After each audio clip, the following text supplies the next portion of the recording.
Good morning and welcome to the new episode of Dr. Lamba's Awakening Call. The recently concluded Shanghai Cooperation Organization Summit SCO in Samarkand, the historic Samarkand, has presented the geopolitical world a new dilemma. Russia and China used this summit to present a new world order. And the world order was not replacing the bipolar or tripolar world, but an absolutely new system to wipe out the Western impact. And along with this, India advocated the path of peace. It wanted to be more circumspect. And then, unfortunately, that half a sentence of India was and is being blown out of all proportions to present as if there is a bridge between India, Russia on one side, India, Russia, China on the other side, and there is a closer coming together of India and USA. Nothing can be further from the truth. The Russian President Putin and Chinese leader Xi, of course, had their interest. They looked at the summit to rally the Asian leaders behind the new international order as they met at the summit. The aim was to challenge the Western influence. But cracks in the summit solidarity quickly appeared according to the people when Modi told Putin it was not the time for war. Now, India has never advocated war. India, even in 1971, if you remember, Mrs. Gandhi herself went to more than a dozen countries telling them to ask Pakistan to restrain. Despite that, we have more than 10 million refugees, which we could ill afford. She sent her close advisors to more than 50 countries. But what happened? It was forced. So India has never wanted war, and it doesn't provoke war. So the cracks, the so-called cracks in the summit, were a creation of the media. Anyway, aiding the tension, the forces of the two countries, Kyrgyzstan and Pakistan, they started fighting. And it was a fierce fighting. But fortunately, during the pendency of the summit, that fighting stopped. And Washington said the remarks from Putin at the summit on addressing concerns about Ukraine from China and India shows that there is increasing pressure on Russia to end the war. Yes. But Russia has not admitted to end the war. They say, okay, we'll take care. Let the Ukraine government accept our demands. The meeting at the Shanghai Cooperation Organization in ex-Soviet Uzbekistan, and it's a beautiful place, Samarkand, I have been there, brought Putin and Xi together for the first time. Are you aware that since the first time since the Ukraine problem started that the Putin and President Xi met, and India and Pakistan met, and the four Central Asian regime met. And not only that, the president of Iran and Turkey, who were earlier not members, came there, and now they are members. The summit was put forward by Kremlin as an alternative now. That's the main thing, the crux. Western-centric organizations at a time when the increasing pressure on Moscow, of course, it's an attack, counter-attack strategy. Xi told the gathered leaders it was time to reshape the international system and abandon the zero-sum games and the bloc politics. So Russia is having a problem with Ukraine and the whole of the NATO bloc comes up. So Xi said these countries, the Asian republics, India, China and Russia should work together to promote the development of an international order which shall be more just and rational.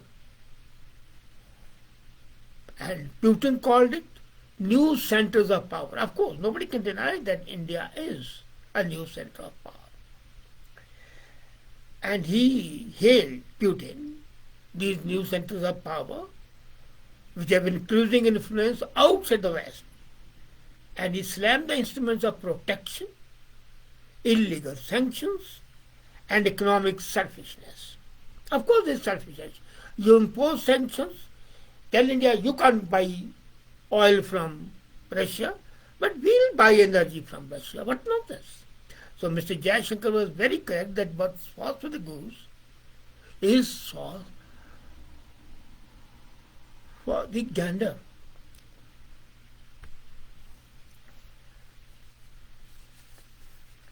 And the growing role of the new centers of power who cooperate with each other shall become more and more clear according to Putin. And as a matter of fact, this was Putin's first major international outing since the Ukraine war started in February. And undeniably, everything is not going honky-donkey for Putin. Yes, that's right. Now, in their talk, Modi told Putin, Excellency, I know today is not the time for war. That's it. And Putin told him, well, I know about the concerns of the conflict, the way I told Mr. Xi yesterday. And we'll do our best to end this as soon as possible. I think what you are hearing from China, from India, is reflecting the concerns around the world. Now, this is what the U.S. Secretary of State says. Just half a sentence. He doesn't talk about anything else. He is only thinking that this is going to add to pressure and it can be exploited. Whether it can be or not, we'll see. So, then the Putin had to take stand and said, our offensive operations on Donbass will not stop. They are going at a slow pace. Russian army is occupying newer and newer territories. We are not in a hurry. There are no changes. Period. So, as far as the American hope was concerned, that this comment of Modi shall be a turning point in the Ukraine war was proved to be false. Now, this organization, which included Kazakhstan, Kyrgyzstan, Tajikistan, Uzbekistan, was set up in 2001 as a political, economic, and security organization to rival the Western institutions. And the group was not united, as you know. Leaders of Kyrgyzstan and Tajikistan, they were meeting and the borders were fighting. India and Pakistan are not friendly at all. India and China are at daggers drawn. So Putin and Xi also met Turkish President Erdogan, and he told the assembled leaders that we want the diplomacy to be used to end the Ukraine war. Yes, everybody wants that. Now, very clearly, a new power bloc is emerging. Now, Turkey is a member of NATO and wants to be a member of anti-Western bloc called SCO. And Putin also said that Moscow was keen to build close ties with Turkey. And that's why they have invited even Iran. So, for Putin, the summit was an attempt to show that he was not isolated on the globe stove, despite the war. For Xi, it was a personal show. It was an opportunity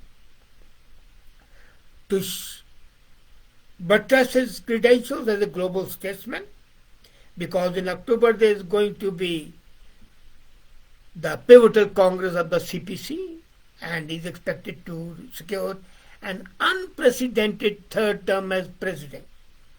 His father didn't have, but he'll have. And many commentators now, coming to that, have misinterpreted Modi's words. Today is not the era of war. It was said on the sideline. It was not a part of that. And the interpretation was seemingly buttressed by India voting, and again, which has been blown out of context. It was only permitting President Zelensky to address UN bodies. India wants freedom of speech. If Russia can present its picture, its story, and its narrative, let Ukraine also do it. You see, but this is a reductive reading of what Modi said and what India stands for and what India can do, first thing. Now, this is extremely important. Modi has been asking for the stoppage of war right from the day the war started. This is not the first time he has said. He and the government of India has always been clear that New Delhi's approach to a particular aspect of geopolitical crisis will be driven by national interest, India's interest. Yes, we want peace all over the world, but not at the cost of India's suffering. Therefore, while calling for peace and negotiations, India did not, and rightly so, join the West in its sanctions against Russia. And since Russian imports of the Western import of the Russian energy was there, India also purchased oil. So India's stand was well vindicated. And thirdly, when Modi tells Muslims this is not the era of war, he is not changing India's position. He is, as a matter of fact, re-emphasizing what India has been doing right from the day it was created. That is criticality of peace. Because there is a terrible cost of the conflict. That the word be read in a proper context. The word that made a global headline should be read what Modi said about food and fuel shocks, which the Ukraine war has produced for the world as a whole, and especially in the developing countries. Though none of the media has shown this, that this was the first part of the sentence.